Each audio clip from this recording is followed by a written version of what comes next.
Aujourd'hui, c'était la soirée exceptionnelle de notre festival de formes radicales qui avait lieu dans notre espace. J'avais la chance d'accueillir beaucoup d'artistes.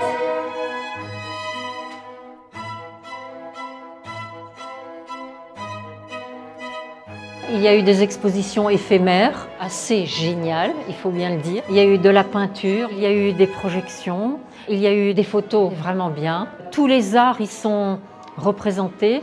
Dès qu'on rentre, on a l'impression d'être dans un musée d'art moderne. Mais rien n'est muséifié dans le sens figé. Tout s'imbrique, tout se met en valeur. Vous faites de ce lieu un espace mental et esthétique, des musiciens, des danseurs à tous les coins de porte. On est attaché, on a envie de rester. Il y a toujours un musicien qui joue.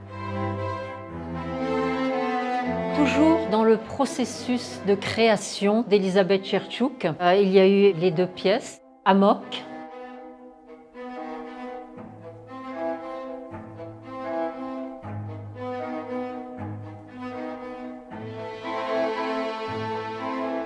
Il y a eu la pièce de Cantor, aujourd'hui c'est mon anniversaire.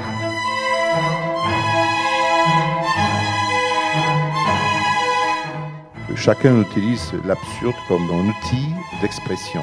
Cantor, c'est une expression du monde perdu, englouti, détruit, déstabilisé. C'est la recherche de la mémoire. Derrière ce terme d'absurde, il y a toute une histoire des formes artistiques qui naît dans les avant-gardes européennes du début du XXe siècle et même avant.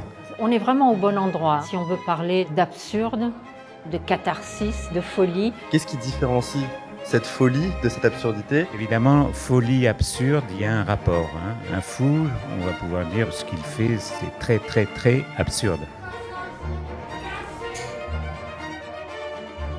L'ambiance, c'est incroyable. Comme on dit en anglais, c'est comme stepping into a dream. Je dirais qu'il vaut mieux ne pas s'attendre à quelque chose et juste se laisser surprendre.